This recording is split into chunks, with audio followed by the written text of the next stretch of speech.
So I'll be showing my current progress on my console UI for VR project. I've been working on my dial, which has been the main widget that I've been focusing on, just because the amount of things I need to get that one working will help with ones I'll be doing later on. So I have two dials that I've currently prototyped. The first one is a same object dial. The intention of this dial was so that everything was contained within one object.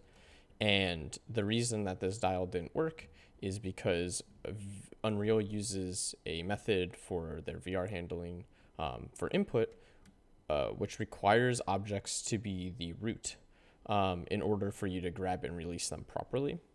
So what this caused is that any childhood objects I had would not detach from the player's hand. So what that caused was issues with not being able to obviously properly detach from the hands unless I use a really hacky way, which required me to alter Unreal's built-in VR handling. And I wanted to try to make this widget with the intention of not doing that so that anyone could import this into a project, not have to adjust any Unreal like VR handling input and still get the same thing. So I moved on to version 2, which is seen on the right, which is using spawning of widgets in order to properly handle objects. And this makes it so that instead of having a singular object that the widget's working off of, it's actually working off of one object and then on starts spawning a second object that it uses for tracking on the hand. So what we have here is the base class for the push dial UI, which is actually what the player grabs when they grab the dial object. The dial is in itself isn't a grabbed object. It's actually the complete opposite. It's unable to be grabbed, and for reasons I'll explain later.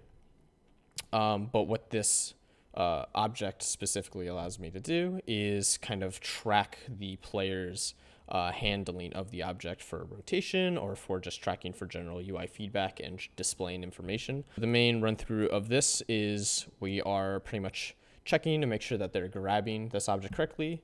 We are updating this hand that they're grabbing, which I use for haptic feedback and input later.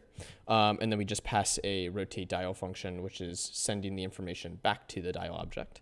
And then we are just setting the position and rotation of the object and updating the widget. And then we have just a couple of functions down here for the pick up and drop. And this is, like I said before, since it's derived from the previous ones, we have to call back to the parent again. But what this now allows me to do is afterwards adjust everything I need to, such as adjusting the visibility of the object so you don't see it when it's not being held, as well as adjusting the start and stop dial rotations so that I'm always picking up where you left off. So that's the main dial UI kind of functionality. So moving into the dial object. And this is kind of the core class that I'm using to hold a lot of the information for updating everything else. So on the left, you can see that there's a ton of values that mainly reference the starting and stopping of rotation, as well as the dial's value and state. So I have 3 current states for the dial. These are updating, set, and unset. And currently what these are used for is when the dial is being updated, similar to the graphic that I had explaining the dial at the start, which I can show here. But as you can see on this object, I wanted to have kind of a means of showing the dial being updated and the dial being set, but also like a unset period where the dial isn't fully set. It's still like in a position where you can edit it. So that's kind of the states that I have described here. So back to the object, we have pretty much on begin, we're just quickly spawning the UI object that we just discussed, and kind of setting its initial positioning and setting the dial to unset. And we have 3 core functions for rotating the dial, starting the dial's rotation, stopping the dial's rotation. So similar to like a trigger like on enter and on exit, on stay. That's the point of having these functions.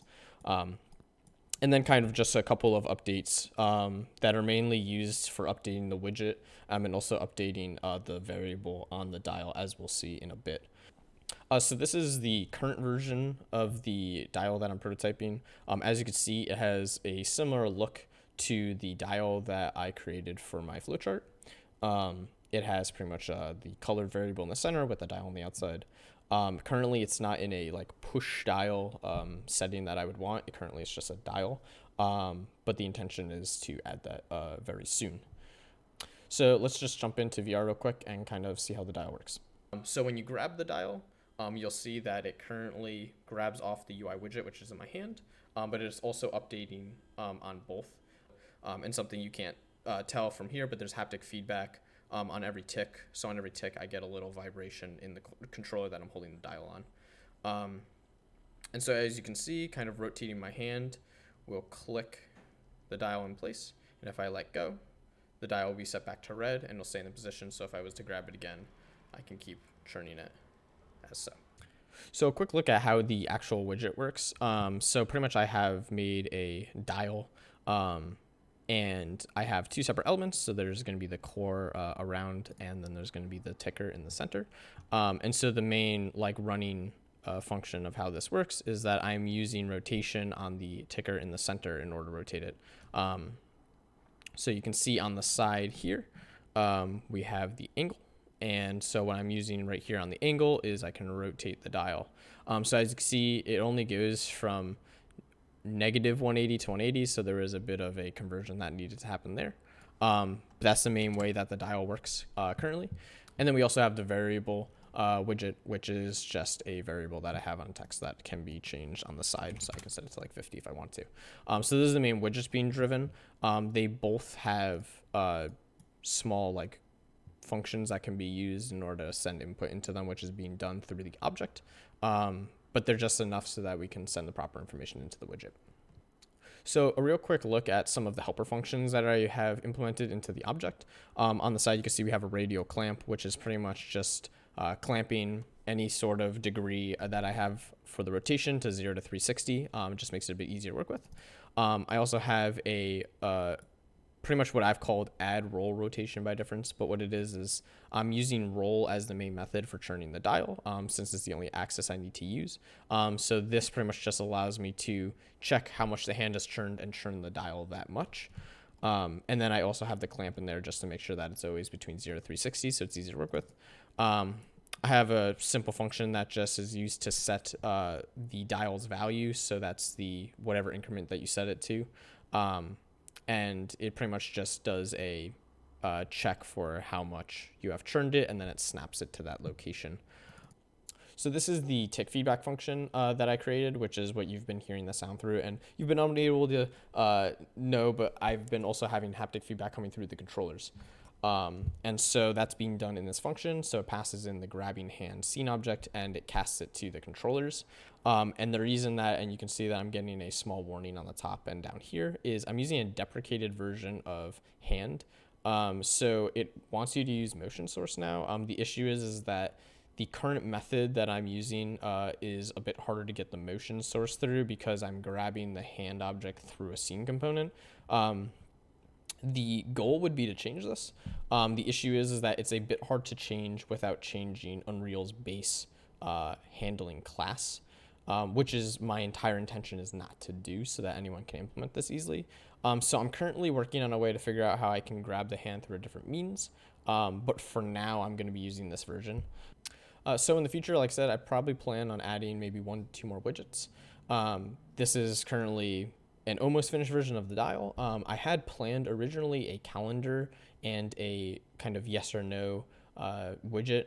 I'm moving away from that now that I had to make a system to have like fully handheld UI. I'm thinking of moving towards possibly a like phone version UI, so something that the player can grab towards either where their left or right pocket would be, and when they grab, they can pull out like a phone or some sort of like handheld UI that would show them information. And possibly what I would hope is that they can use that object to interact with either something else or interact with information directly on the object display. So that's what I'm going to be looking at prototyping next. Hopefully with currently everything that I have set up, it won't take as long. But the intention is to finish off the dial so that it has its push feature and then moving into that. So if you have any questions or feedback, I'd love to hear it. I'll be working on, like I said, the finishing up of this dial and then moving on to something else. So with that said, thank you so much for watching, and I hope you have a nice day.